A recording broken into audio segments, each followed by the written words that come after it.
Baik Bapak Ibu Guru dan teman-teman sekalian, sebelum kita memulai pelajaran kita pada siang hari ini, mari kita satu di dalam doa. Izinkan saya berdoa menurut ajaran dan kepercayaan saya, Kristen Protestan. Yang lain menyesuaikan. Mari kita berdoa. Selamat siang Bapak, puji dan syukur kami naikkan ke dalam hadirat-Mu atas berkat-Mu yang sungguh luar biasa hingga saat ini. Bapak, sebentar lagi kami akan memulai pelajaran biologi. Kiranya Engkau memberkati setiap hati-hati kami agar boleh mendengar dan boleh memperhatikan setiap materi yang dipaparkan. Ini doa, ini permohonan kami, hanya di dalam nama Tuhan Yesus Kristus kami telah berdoa kepada Bapa di surga. Haleluya, amin.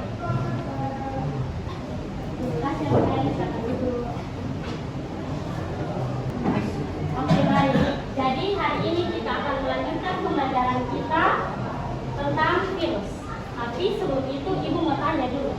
Di sini kalian pernah alami sakit flu tidak? Demam berdarah?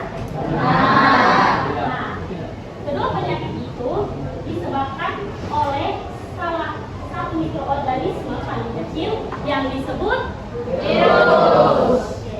Jadi kaitannya dengan pembelajaran kita kali lalu tentang keanekaragaman hayati, kita ada mempelajari tentang klasifikasi makhluk hidup. Nah, salah satu kingdomnya itu yaitu kingdom virus. Jadi hari ini kita akan mempelajari lebih spesifik tentang virus.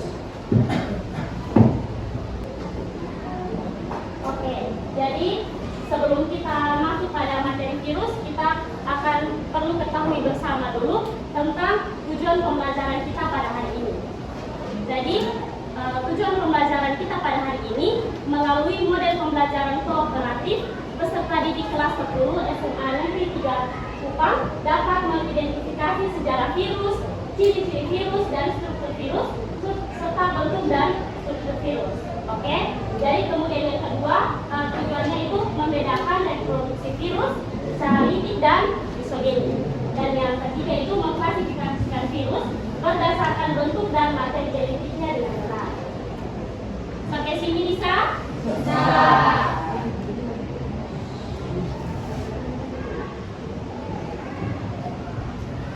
Oke, jadi pertama-tama kita akan membahas tentang sejarah virus. Nah, sejarah awal muasalnya virus itu berasal dari salah seorang ilmuwan asal Jerman, namanya Adolf Meyer. Nah, pada tahun 1883, Adolf Meyer ini melihat pada salah satu tumbuhan tembakau, khususnya pada bagian daunnya itu terdapat bintik-bintik kuning putih seperti yang ada gambar di depan sini. Nah, kemudian beliau melihat bahwa yang terjadi virus itu terjadi pada salah satu tumbuhan saja, sedangkan tumbuhan yang lain itu dia punya kondisi daun itu baik-baik saja atau tidak ada bintik-bintik putih. Nah, dari situ beliau mulai melakukan pengamatan dan mengambil ekstrak dari daun tumbuhan tembakau yang tadi, kemudian disemprotkan pada tumbuhan tembakau yang semulanya sehat, dan kemudian tumbuhan itu menjadi sakit atau terjadi munculnya bintik-bintik kuning putih pada daun tersebut. Nah, fenomena tersebut dapat disimpulkan bahwa adanya virus yang namanya tobacco mosaic virus atau mozaik tembakau. Selanjutnya, untuk ciri-ciri virus itu ada 6, yaitu yang pertama itu memiliki satu jenis, yaitu satu jenis asal nukleat atau materi pembawa genetik, yaitu DNA saja atau DNA. Oke. Kemudian ciri yang kedua bisa dibantu oleh Christine untuk membacakannya. Ukuran sangat kecil. Oke. Jadi virus itu memiliki salah satu ciri, yaitu ukurannya sangat kecil, yaitu disebut juga dengan organisme mikroorganisme, yaitu organisme yang sangat kecil dan tidak dapat dilihat langsung oleh mata. Oke, selanjutnya ciri yang ketiga, yaitu bisa dibantukan baca oleh Majesty. Iya, virus tidak berbentuk sel atau aseluler. Ya, karena virus ini dia tidak memiliki sitoplasma, membran plasma dan endosel atau membran. Oke. Kemudian ciri yang keempat itu hanya dapat hidup dan berkembang biak pada sel inang. Ya. Jadi virus itu hanya bisa hidup kalau dia melekat atau menempel pada sel inang. Sedangkan kalau dia tidak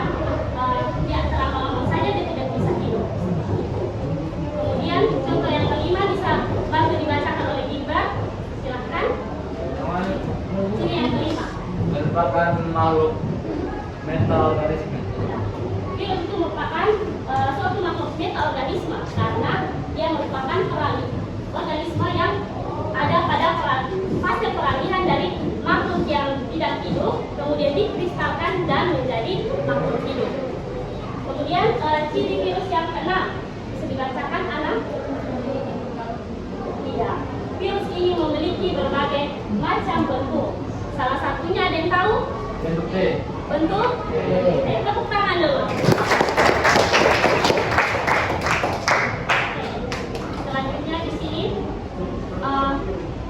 kita akan sama-sama mengetahui tentang struktur virus. Nah, di sini ibu ada bawa contoh.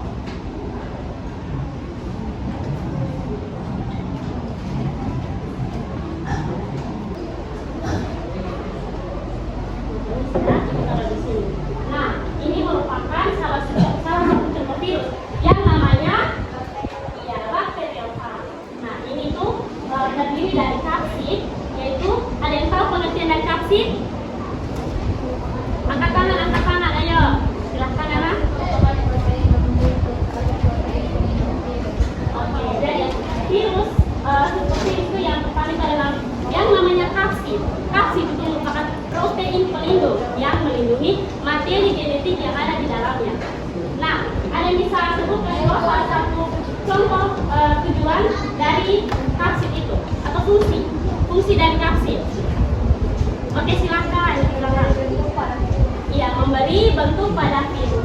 Nah, salah satu fungsi dari kapsid adalah memberi bentuk pada virus. Oke, kemudian yang di dalam ini, yang ada yang tahu namanya apa? Ya. Oke, kemudian yang ini namanya kepala, bagian struktur kepala, yang membungkusnya itu bernama kapsid. Kemudian bagian ini dari virus itu adalah ekor. Nah, ekor itu yang ini. Iya, yang ini. Ekor itu berfungsi untuk memberikan atau mentransferkan materi genetik yaitu DNA atau RNA. Sampai sini paham?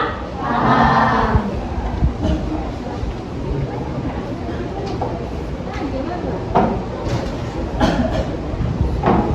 Oke, baik.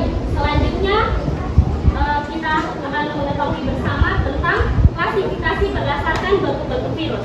Nah, bentuk-bentuk virus itu ada 4. Yang pertama apa? Icosahedral. Icosahedral atau bentuknya Oke, yang kedua ada bentuknya berselubung atau envelop. Bentuk yang ketiga, silakan Christine. Bentuk kompleks. Nah, contohnya itu ada di sini. Ini merupakan contoh virus yang bentuknya kompleks, itu memiliki kepala, asal nukleat, dan ekor. Sejak punya lengkap. Tetapi ada beberapa jenis virus yang tidak memiliki kepala. Jadi tidak semua virus dia memiliki struktur tubuh yang lengkap. Bisa dipahami? Bisa. Selanjutnya, bentuk yang keempat. Silakan, Mario. Berbentuk heli. Jadi bentuk heli itu yang sudah kita bahas awal itu adalah salah satu contoh dari virus tobacco mosaic. Jadi virus tobacco mosaic itu dia punya bentuk itu bentuk heli seperti botol air itu, tapi ada rongga di tengahnya. Bisa dipahami? Bisa.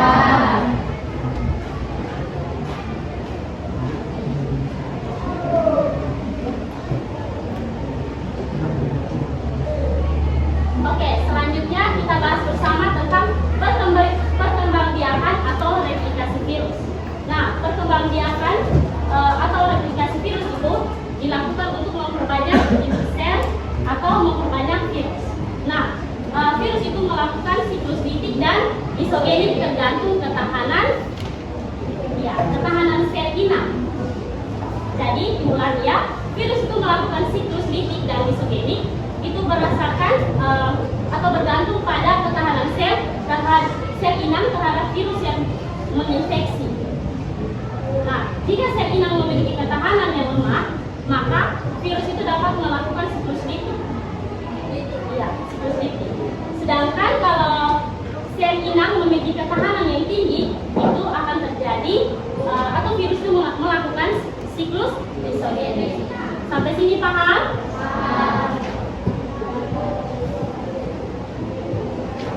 Nah, kemudian virus itu yang sudah Ibu sampaikan tadi, virus itu diklasifikasikan berdasarkan dua materi genetik, yaitu virus RNA dan virus DNA. Untuk itu, Ibu di sini tidak menyampaikan secara spesifik karena kalian akan membahasnya dalam mengerjakan LKPD. Itu kalian akan bisa membedakan virus mana yang termasuk dalam materi genetik RNA dan virus mana yang masuk pada materi genetik DNA. Bisa? Bisa.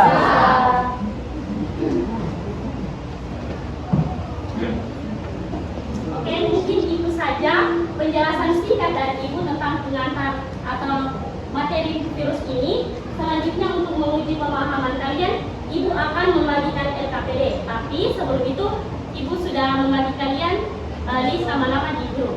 Bisa dilihat dan bisa membentuk dalam kelompok. Waktunya 1 menit mulai dari sekarang. Silakan. Kelompok 1, kelompok 2, kelompok 3.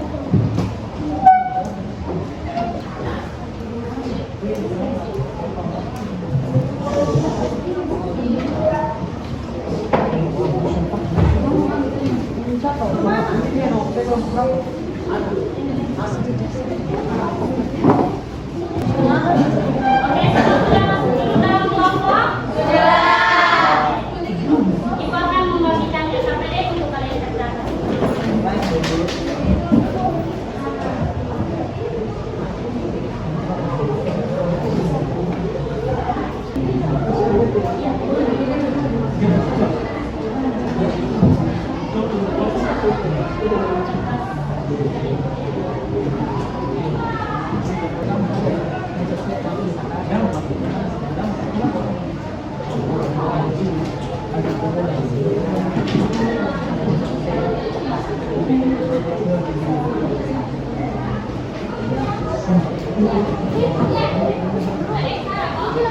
Oke, semua sudah dapat LKPD-nya? Sudah.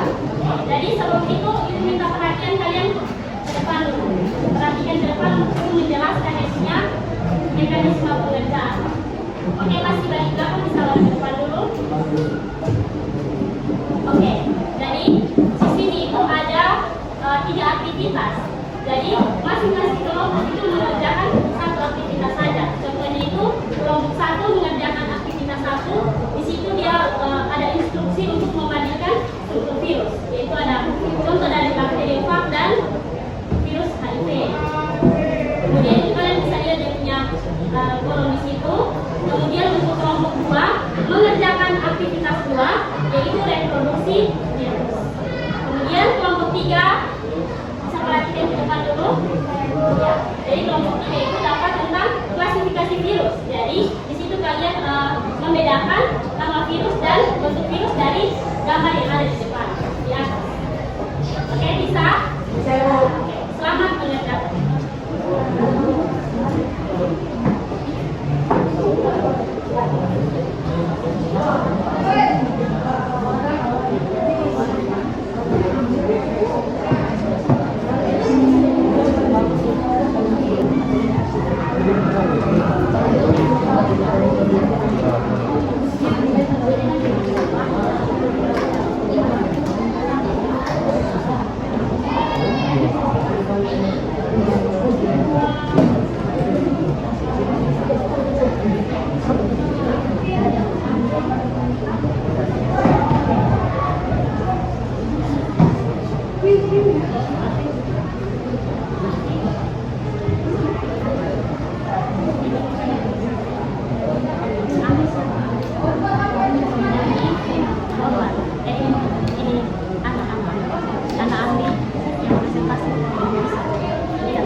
sudah siap, silakan kelompok 1 artinya berpindah ke kelompok 2 dan seterusnya.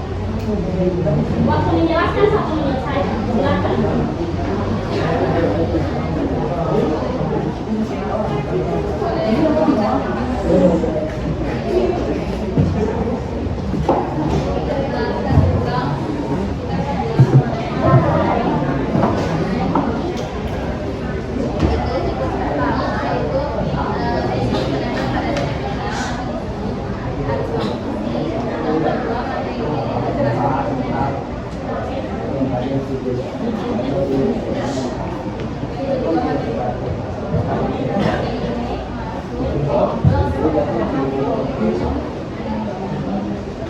Itu penetrasi. Terus yang ketiga, bagaimana materi ini dari komponen virus, Hah?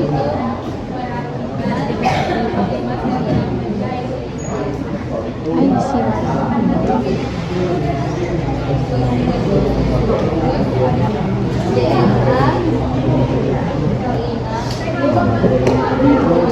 misalnya DNA atau RNA. Fungsinya itu untuk mendeteksi genetik yang digunakan untuk mereplikasi virus di dalam sel inang. Nah, ketiga itu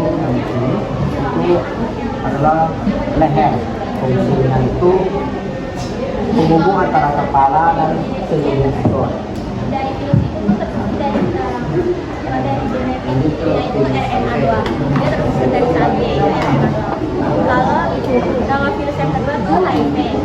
Berdasarkan bentuknya tuh dia stresis atau ikosaedral, berbentuknya kayak putih. Terus kalau berdasarkan materi genetiknya dia terdiri dari satu yaitu RNA.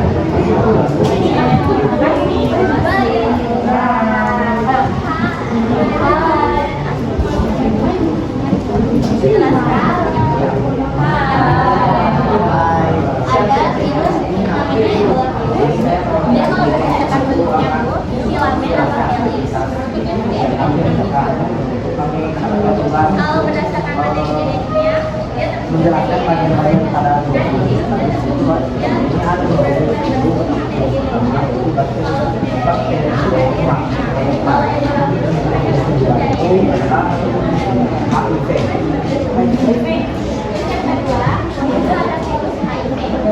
kalau berdasarkan bentuknya seperti yang bentuknya kayak bola gitu. Kalau berdasarkan materi genetiknya tuh di antara DNA sperma dia bentuknya dari RNA saja.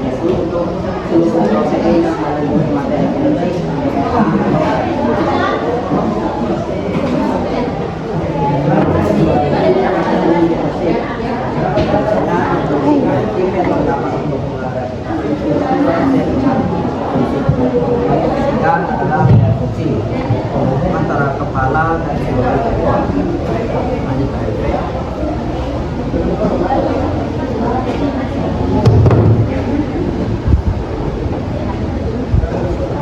Nah itu kalau di HIV itu bagian pertama itu adalah seluruh.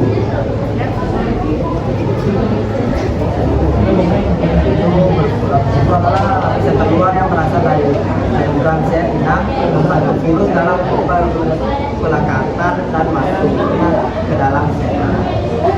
Sudah, silakan berpindah. Sel inang, kaki membutuhkan sel inang. Virus itu tercip karena kenalan.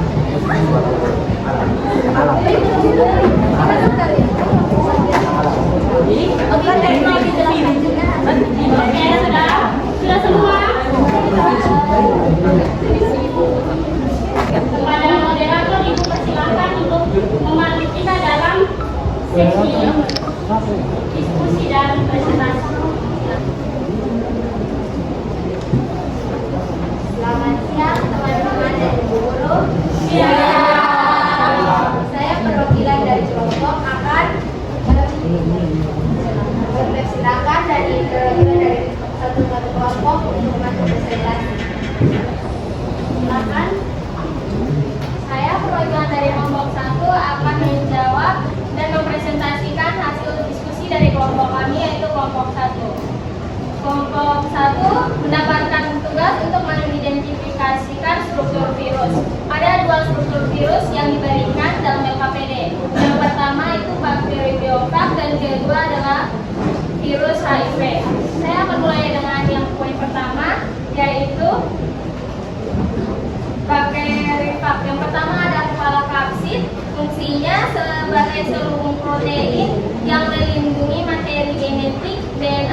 kedua yaitu adalah virus HIV. Bagian yang pertama adalah amplop selubung membran lipid. Lapisan terluar yang berasal dari membran sel inang membantu virus dalam memperlekat dan masuk ke sel inang. Kemudian hasil presentasi dari kelompok 1.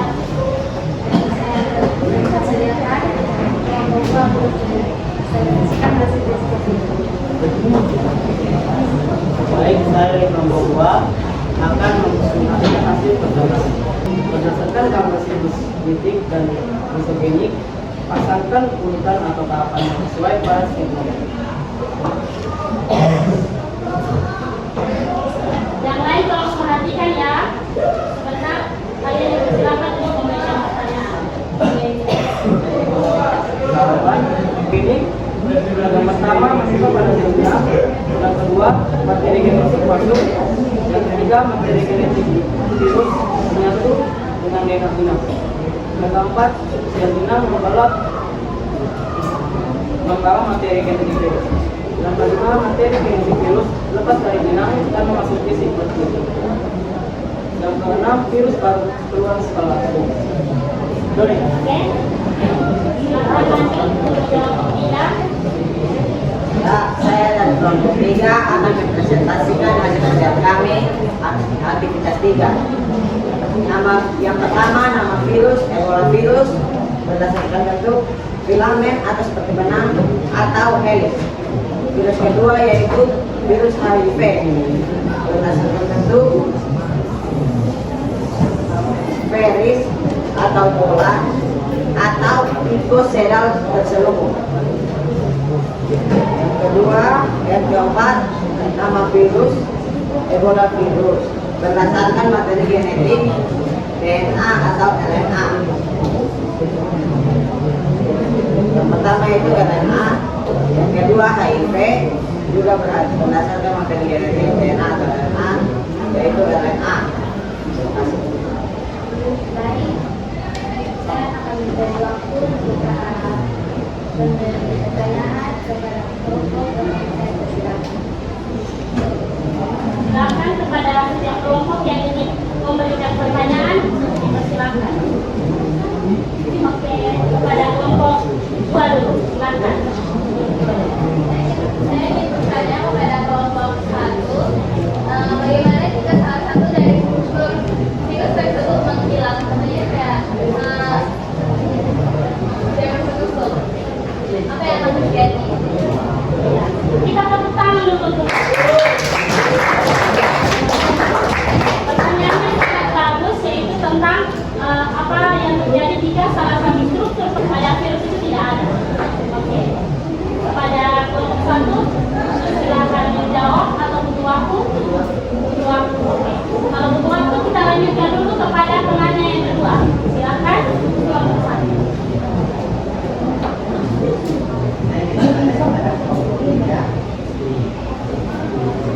Oke teman, anak-anak dari kelompok 3 bisa perhatikan ada yang bertanya dari kelompok 1. Mohon dicatat ya pertanyaannya.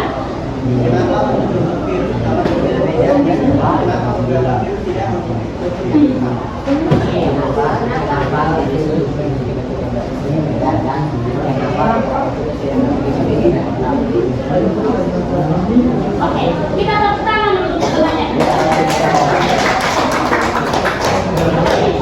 Jadi pertanyaan yang bagus juga, ada yang tidak memiliki struktur bentuk yang lengkap. Oke, jadi silakan kelompok 1 untuk menjawab pertanyaan dari kelompok 2. Tentunya saya perwakilan dari kelompok 1 akan menjawab pertanyaan yang diberikan oleh kelompok 2 kepada kami. Nah, pertanyaan itu adalah bagaimana jika salah satu dari struktur virus tersebut hilang. Nah, jika salah satu struktur dari virus ada yang hilang, maka virus tersebut tak dapat bereplika. Dan terjemah. Salam dulu untuk kelompok. Salut.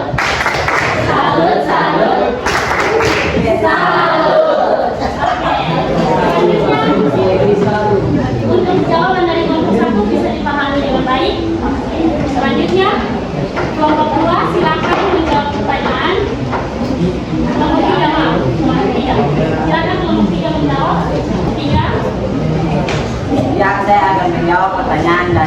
kelompok 1, yaitu mengapa bentuk virus berbeda-beda dan ada struktur virus yang tidak lengkap. Ya, bentuk virus berbeda-beda karena perbedaan struktural yang membesar mendasar seperti bentuk kapsid, jenis dan bentuk materi DNA atau RNA, serta ada atau tidaknya selubung membran dan struktur khusus pada ekor. Ada virus yang dianggap tidak lengkap karena bukan merupakan partikel virus khusus atau virion. Mereka biasanya hanya terdiri dari materi genetik saja.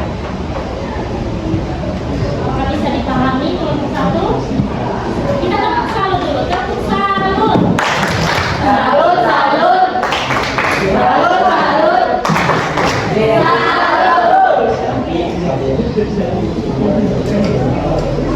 Baik, sekian dari presentasi kelompok. Terima kasih. Tepuk tangan dulu.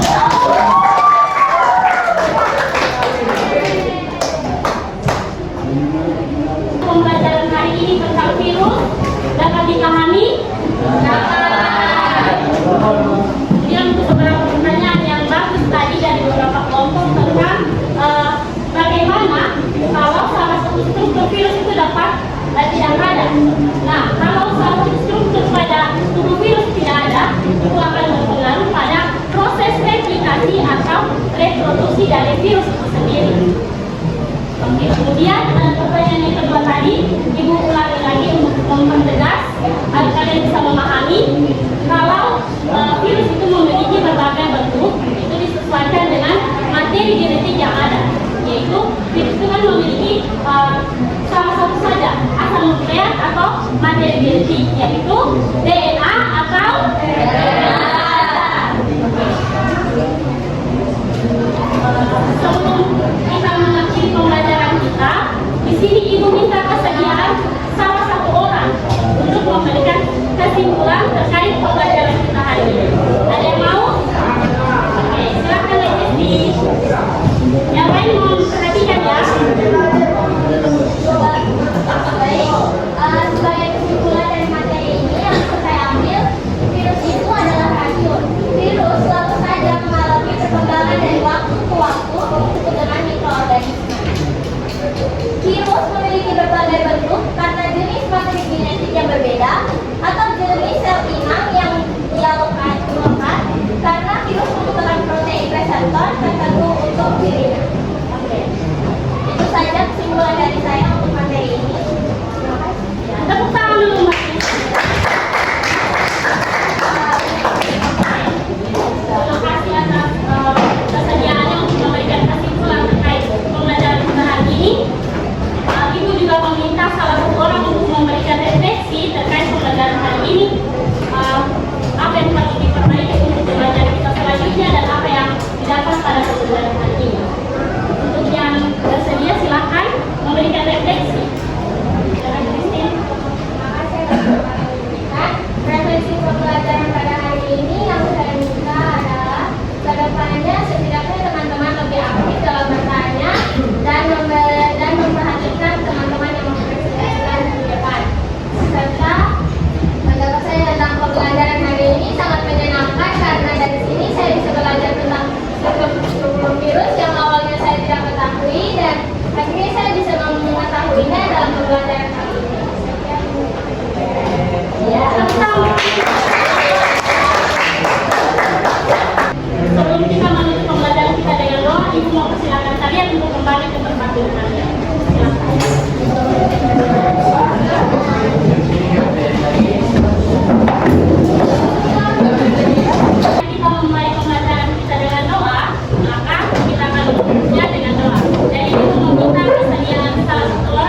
Selamat siang